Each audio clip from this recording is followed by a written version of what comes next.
Boa noite, pessoal. Bem-vindos a essa live de terça-feira, primeira de uma série na qual eu pretendo trabalhar com vocês o ser homem. Vou escrever aqui para vocês o tema da live de hoje e o personagem que nós vamos conhecer. Vão entrando, fiquem à vontade.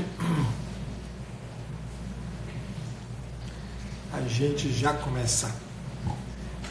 Boa noite, Emílio. Emília. Olá, pessoal. Boa noite. Sejam todos bem-vindos. Muito bem. Vamos lá, vamos trabalhar. Primeiro eu explico para vocês rapidamente. Eu já tinha contado para vocês na quinta-feira passada, na live que eu fiz com o Kiki, que eu tinha um pouco a ideia de trazer para vocês aqui, sobretudo para o público masculino, mas o que não, pelo amor de Deus, não impede que as mulheres participem. É uma contribuição pensada efetivamente para o público masculino, mas que vai ter certamente um impacto, segundo eu penso, também no tecido cultural de alguma maneira. Então, apesar de estarmos trabalhando aí o tema do ser homem, é um tema que interessa a gente culturalmente falando, tá? Então a proposta é a gente conversar um pouco. Oi, Cris, tudo bem? Como está? Muito bem, a proposta é a gente falar, eu vou explicar brevemente hoje, como é a primeira de todas dessa série, eu vou explicar para vocês brevemente qual que é a proposta. Eu pretendo que sejam lives mais curtas, enxutinhas, para que a gente tenha aí a oportunidade de ir conhecendo aos poucos alguns arquétipos masculinos, tá? Eu escolhi mesmo a ideia de trabalhar com arquétipos porque eu gosto muito da ideia de que os arquétipos, em alguma medida, eles nos colocam em contato com alguma coisa do que é o potencial, um potencial que está oculto, que está escondido na gente. A ideia da gente contemplar algum tipo de personagem, algum tipo de símbolo que descreve um aspecto da nossa humanidade de alguma maneira, ajuda a gente a se desenvolver. E eu escolhi, portanto, trabalhar com vocês arquétipos masculinos justamente para que a gente tenha a oportunidade de conhecer um pouco mais e melhor e possa, sobretudo o público masculino, possa estreitar os laços de proximidade com o universo masculino, que não seja determinado por aquela dicotomia que eu me referia na semana passada, que é a dicotomia que hoje é tão presente entre os homens, que é ou a posição do machão, portanto do inseguro, ou a posição do homem soft, esse homem que no fim das contas ele é emasculado, ele não tem o que é o próprio do homem. E a ideia é que a gente possa, ao longo das semanas que se seguirem, não sei por quanto tempo vai durar isso, a gente possa ir travando contato com alguns personagens. Eu selecionei por alto, assim, estou estudando aos poucos, estou separando o material aos poucos. Eu pensei em trazer para vocês personagens tirados das mais diversas obras, desde de personagens bíblicos, eu vou concentrar um pouco a atenção em alguns personagens masculinos da Bíblia, mas também vou trazer personagens da literatura moderna, da literatura clássica, sobretudo dos gregos, personagens como heróis gregos, das tragédias gregas, de forma que a gente vai aos poucos tomando um pouco mais de contato com o universo masculino, tal como a história em alguma medida legou para a gente, e assim a gente consegue ter uma clareza do potencial que está oculto em nós, e a gente possa por isso mesmo encontrar formas de se desenvolver. Eu hoje trouxe como personagem para a gente trabalhar, como eu disse que eu ia começar com alguns personagens bíblicos, eu trouxe a figura, talvez emblemática como a figura do primeiro homem, a figura de Adão, efetivamente. E, enfim, eu quero trazer para vocês alguns dados. Eu acho que todo mundo, a história de Adão não é uma história estranha acredito que para nenhum de nós, tendo nós nascido numa sociedade judaico-cristã, certamente o nome Adão e a figura de Adão faz parte do imaginário de todo mundo. Mas eu queria traçar alguns elementos com vocês, um esboço dizer, disso que é algo daquilo que a gente poderia conceber como um potencial oculto na figura de Adão e que serve para a gente ter uma noção mais clara em termos de diretrizes do que a gente pode seguir para se tornar homem, para a gente ser homem, né, como é a proposta da live efetivamente. Eu vou começar muito rapidamente, porque né, eu tenho quase certeza que todo mundo conhece muito bem a história de Adão. Vou começar contando um pouco a história, alguns elementos históricos, né, tal como estão descritos no texto sagrado, e depois eu vou apontar uns 3 ou 4 elementos de atenção para que a gente possa compreender um pouco melhor a proposta. Vamos lá, vamos começar. Adão, como todo mundo deve saber, ele, no relato da criação, no livro do Gênesis, há 2 relatos da criação e, portanto, duas formas distintas de se conceber a criação do cosmos e, por conseguinte, a própria criação do homem. Em ambas os relatos, algo fica bastante evidente, mas eu queria concentrar a atenção num aspecto que eu acho que é interessante. A própria palavra Adão, né, que hoje a gente conhece como um personagem, no texto hebraico não aparece como um nome próprio. Na verdade, a palavra que aparece no texto hebraico foi mais tarde traduzida na versão da Septuaginta e na versão da Vulgata, as 2 mais antigas versões traduzidas do texto bíblico. O vocábulo em hebraico foi traduzido como erroneamente por um nome próprio, quando na verdade o texto original designava, na verdade, usava uma palavra que tinha um caráter mais coletivo. E a palavra Adam, usada no hebraico, é uma palavra que significa, na verdade, ser humano. Tá? E é uma palavra que tem uma íntima relação com a palavra Adama, que significa, na verdade, terra, ou terra do chão, né, para ser mais preciso. De forma que o que a gente pode, né, em alguma medida, já ter como uma clareza, quando a gente pensa, né, no relato bíblico, quando diz que Deus moldou o homem do barro da terra e soprou, né, para que ele tivesse vida, a gente tem aí, né, um elemento que, na verdade, designa para a gente mais evidentemente o fato de que Adão, antes de tudo, é o ser humano. E que, exatamente por isso, né, a mulher foi tirada da costela de Adão, né? Não como uma coisa completamente distinta do homem, mas como uma coisa que é feita da mesma matéria do homem. De forma que a mulher, né, Eva, ela na verdade é um complemento, né? Ela é alguma coisa que se coloca ao lado de Adão para complementar a figura de Adão.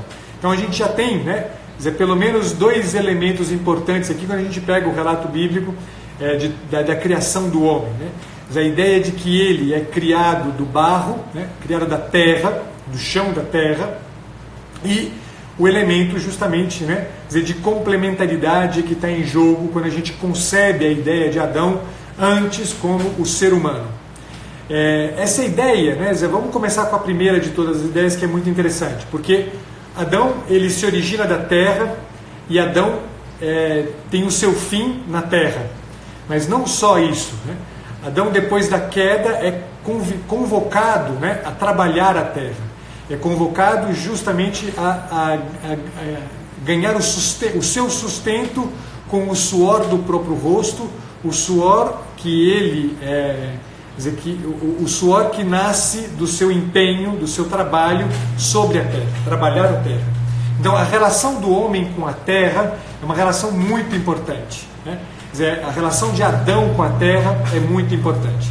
E a gente tem aqui uma coisa interessante, se a gente pega do ponto de vista simbólico, né, o fato de Adão ser, né, feito da terra, do chão, não é mero e simplesmente que ele possui um único elemento, né?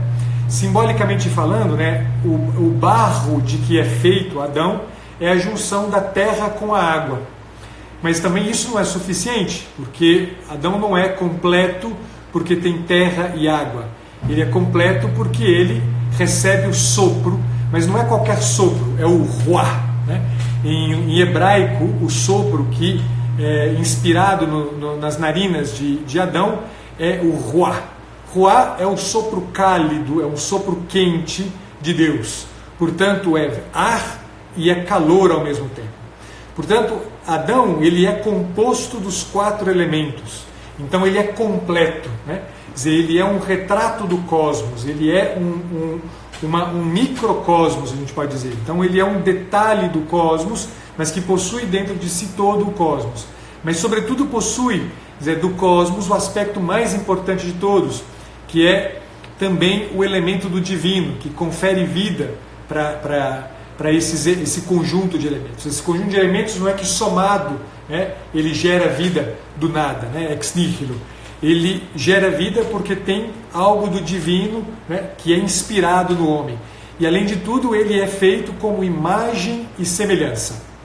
Essa ideia de imagem e semelhança é um terceiro elemento que eu quero chamar a atenção de vocês. Eu estou apontando alguns elementos importantes, depois eu vou, né, juntar isso aqui para vocês, para a gente entender um pouco a figura, né, esse potencial oculto na figura de Adão como arquétipo do masculino, como um primeiro arquétipo do masculino, que eu gostaria de valorizar com vocês e que ajuda, né, a gente, né, sobretudo o público masculino que está aqui, ajuda a entender um pouco mais e se aproximar um pouco mais do que é o propriamente, né, ser homem. Um outro elemento que é importante, aponto, né, os 4 que eu queria valorizar com vocês, na sequência eu explico rapidamente. Um outro elemento interessante é que no relato bíblico, depois que Eva é criada, da costela de Adão, acontece justamente a tentação, a mulher come do fruto da árvore e oferece para o homem, né? E aí acontece uma coisa interessante, porque a árvore, né, do conhecimento do bem e do mal faz com que se desperte a consciência em Adão. Em Adão e em Eva, evidentemente, né, mas se desperte a consciência no ser humano, né? É uma consciência que faz com que ele se dê conta da diferença, né? Eu sou diferente da mulher e por isso eles se cobrem, né? E se cobrem e se escondem de Deus, né? E aí acontece uma cena interessante, porque Deus, que passeava todos os dias pelo jardim do Éden, depois da queda, né, depois da tentação, Deus, caminhando pelo jardim do Éden, não encontra Adão, né, e pergunta, né, onde estás? Né? E aqui vem outro elemento que eu queria, né, valorizar, né, o elemento do pecado, né, do erro, da consciência que o pecado gera e, sobretudo, daquilo que se acompanha a essa consciência, que é uma pergunta. Tá? Então, esses 4 elementos, né, a unidade da pessoa humana, do ser humano, a ideia, né, de que a pessoa é imagem e semelhança, né, ela é aquilo que confere vida, né, é justamente o sopro divino, o caráter de divino que o faz imagem e semelhança. Um terceiro elemento importante é justamente, né, a complementaridade que há entre, né, Adão e Eva, e este 4º elemento aqui que eu queria, né, valorizar, que é justamente o fato de que no relato bíblico aparece o pecado, e o pecado vem acompanhado de consciência e vem acompanhado de uma pergunta. Tá? Muito bem, então vamos pegar esses quatro pedacinhos de coisas aqui, rapidinho, a gente centra a atenção nisso aqui, porque me chama, né, me convida, né, e nos convida, sobretudo ao público masculino, nos convida a entender um pouco, né, de um aspecto do masculino. Vamos começar com essa ideia, né, da unidade. Tá? A gente, né, o ser homem, em alguma medida, tem como pressuposto, e a gente pode dizer amplamente, sem dúvida nenhuma, sem nenhum risco, de dizer que também isto, né, cabe ao ser mulher, né, a ideia de que a gente é uma unidade. Mas só que a gente não é uma unidade que se completa e que se sustenta em si mesmo.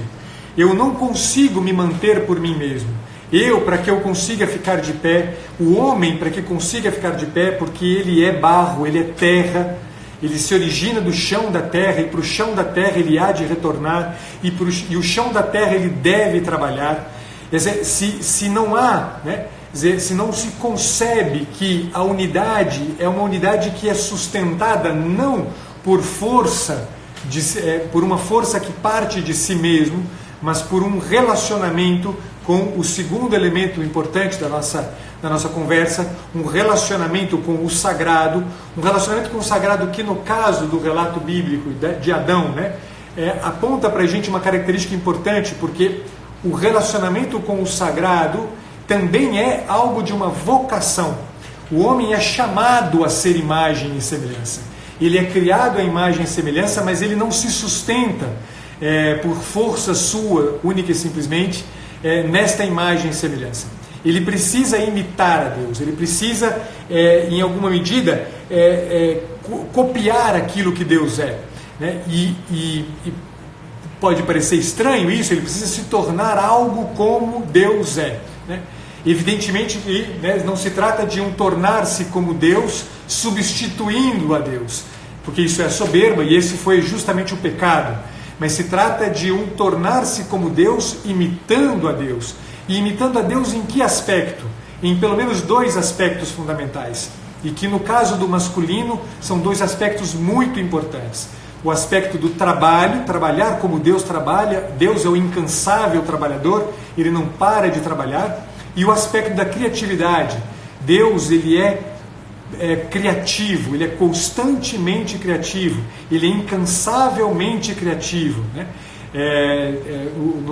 Na Idade Média se costumava referir-se a Deus como sendo: ninguém é tão pai quanto Deus, que nos cria e nos sustenta na criação todo o tempo. Né? O homem é, portanto, vocacionado a uma coisa como essa. O homem é vocacionado a trabalhar, a ser um incansável trabalhador. O homem é alguém que é convocado a bater a mão no chão da terra, a mesma terra de que ele é composto, para da terra tirar, né, o seu sustento, com o suor do seu trabalho tirar o seu sustento. Mas também, e sobretudo, ele é caracterizado fundamentalmente pela capacidade criativa, a capacidade de fazer das tuas mãos, né, o instrumento que, trabalhando a terra, gera da terra alguma coisa. Alguém que, em alguma medida, como é portador do sêmen, é aquele que justamente infunde o sêmen, que é o elemento fundamental, é um elemento fluido, é o elemento que precisa, né, da sua destinação de geração.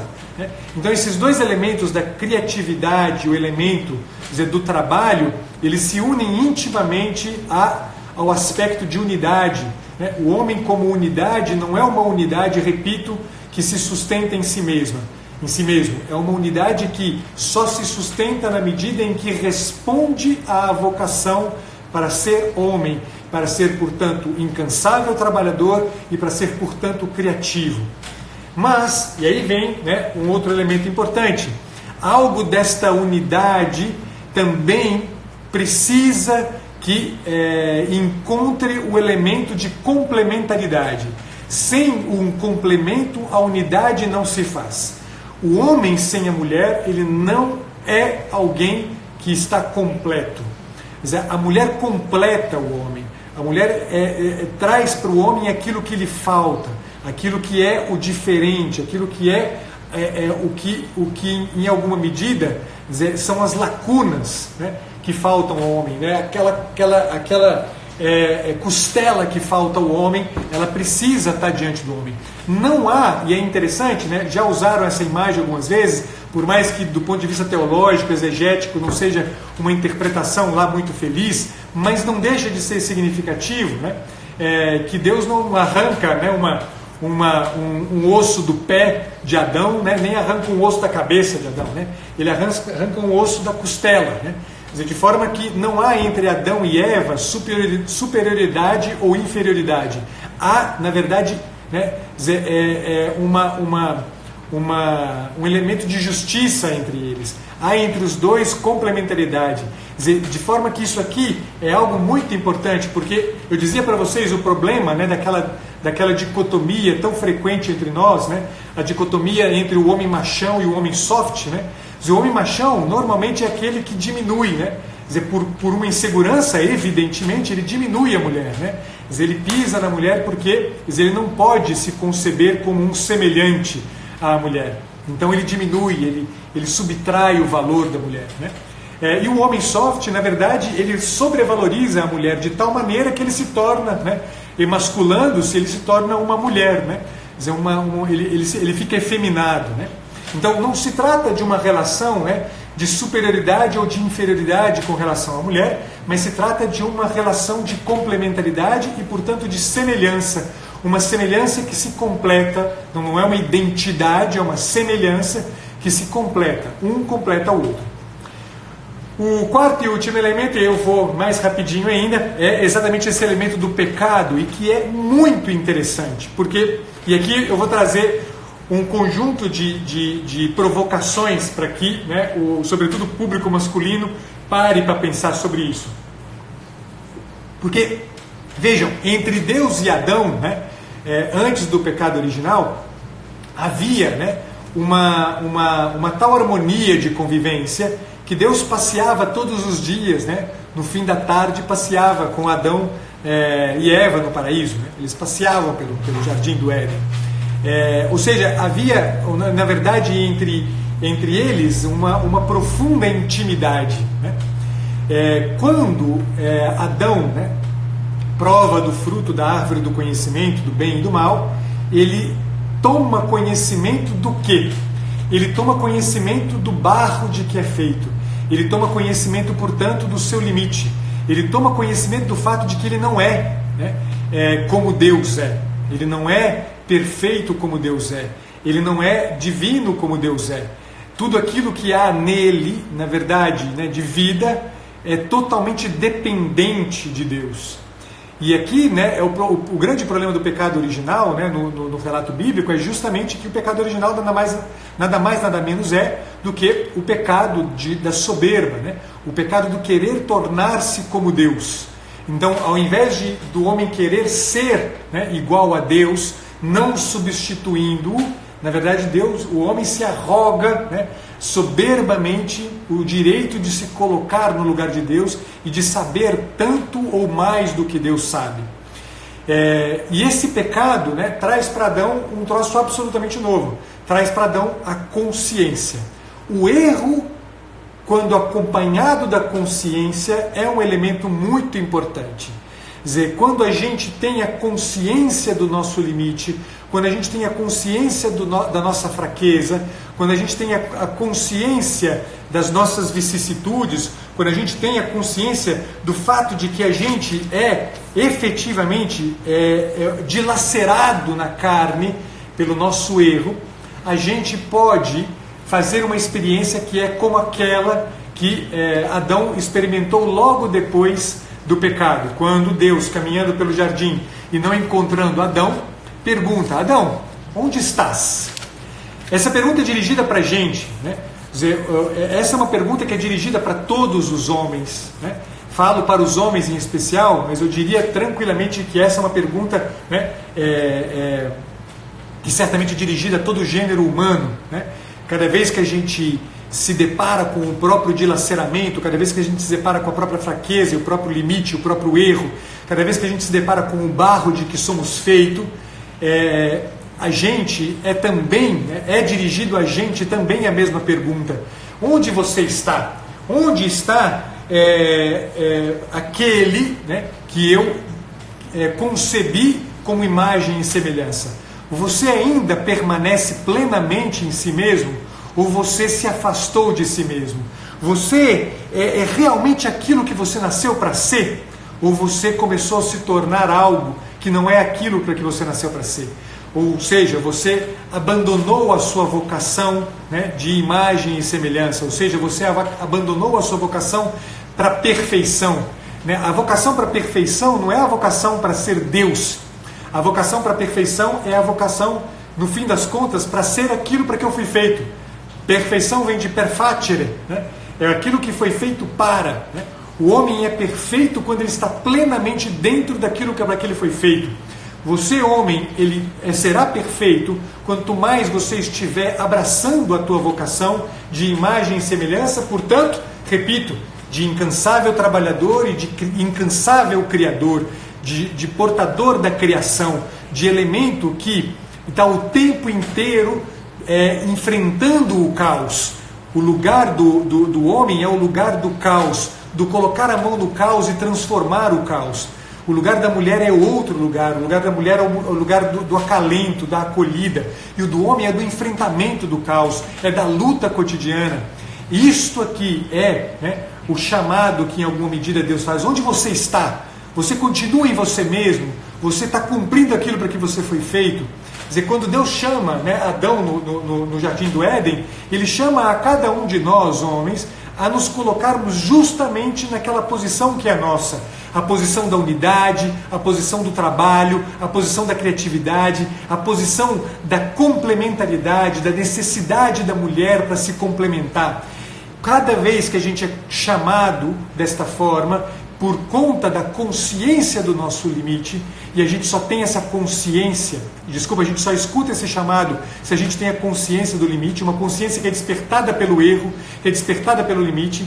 Cada vez que a gente é chamado a isso aqui, a gente se coloca mais à disposição daquilo que vem na sequência, porque Deus impõe o castigo, e o castigo é interessante, porque o castigo é a queda, o homem e a mulher caem, né?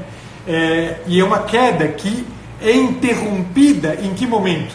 Justamente no momento em que o homem põe a mão na terra para, com o suor do próprio rosto, comer o pão para se sustentar. Ou seja, a interrupção da queda é justamente quando o homem responde, em última instância, à convocação para o trabalho, à convocação para a criatividade, à convocação para a utilidade da própria vida. Portanto, a pergunta, onde estás?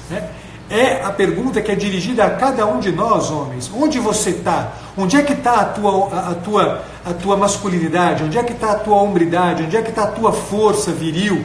Onde é que está a tua capacidade criativa? Onde é que está a tua capacidade de trabalho? Onde é que está a tua capacidade de aceitar a complementaridade da mulher, ao invés de submetê-la ao seu machismo baixo e inseguro, ou ao invés de submeter-se efeminadamente à força de uma mulher que perdeu a capacidade de se colocar no lugar de mulher? Onde é que está você?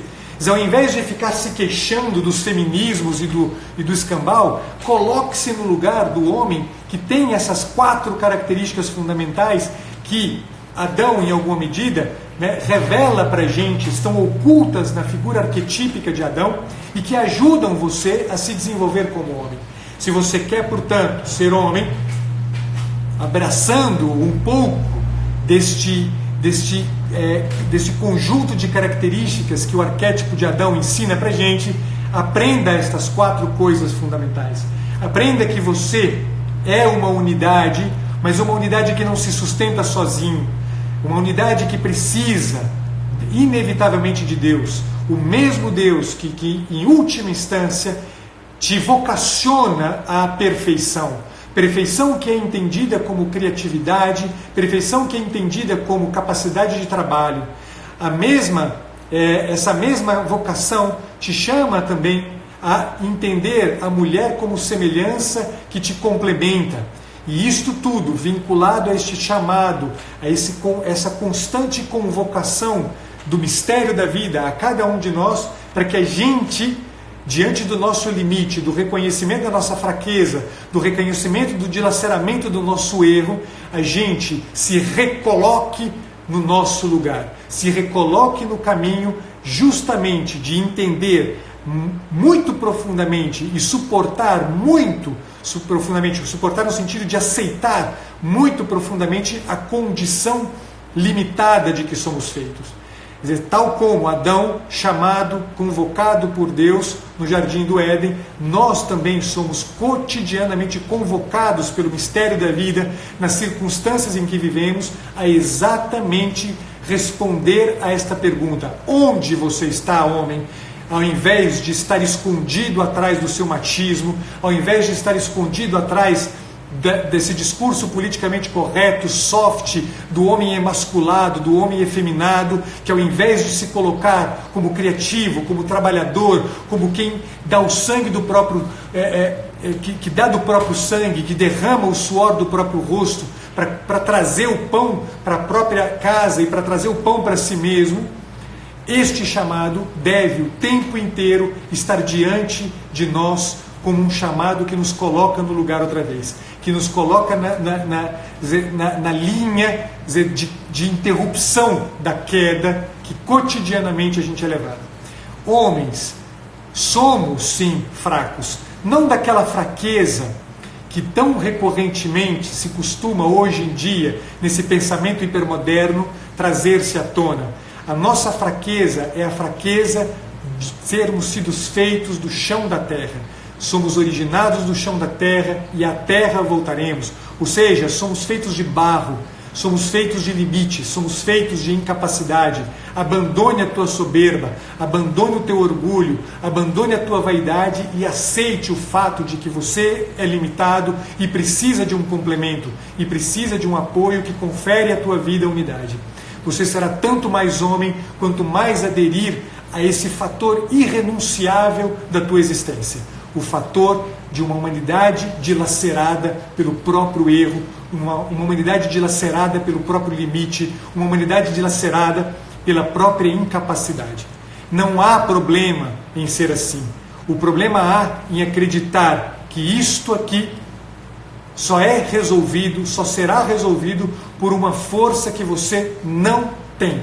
A força de que você é dotado é toda outra. A força de que você é dotado não faz você se sustentar em si mesmo. A força de que você é dotado te obriga a toda uma outra coisa.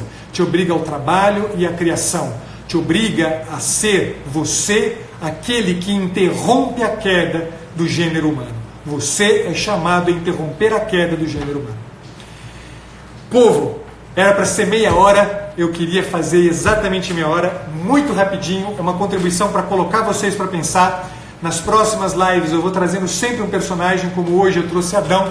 Eu vou começar esse conjunto de lives com alguns personagens bíblicos, selecionei alguns a dedo assim que eu acho que podem ser importantes, e eu vou dando continuidade a isso aqui, até não sei quando isso vai acontecer, mas eu vou dando continuidade a isso aí, pensando outros personagens da literatura universal, tá? Já tenho aí uma lista bastante extensa de personagens que podem ser bastante úteis para nós, seja da literatura moderna, seja da literatura antiga.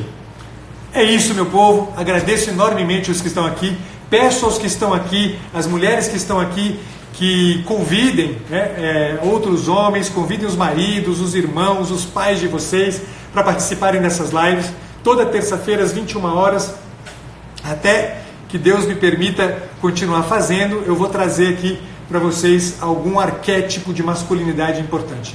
Lembro e repito mais uma vez, a ideia de trabalhar com arquétipos é para que a gente seja capaz de conhecer alguma coisa daquilo que está oculto nestes personagens, que pode ajudar você a se desenvolver. Vale para todo mundo que está aqui. Obrigado a todos que ficaram até agora, espero que tenham gostado, espero que tenha sido útil para vocês e, por favor, divulguem, mandem para todo mundo esse negócio, que eu quero tornar isso aqui um espaço diferente e uma contribuição importante para todo mundo. Fiquem com Deus, até amanhã na live de quarta-feira sobre maturidade. Até a vista, pessoal. Tchau, obrigado.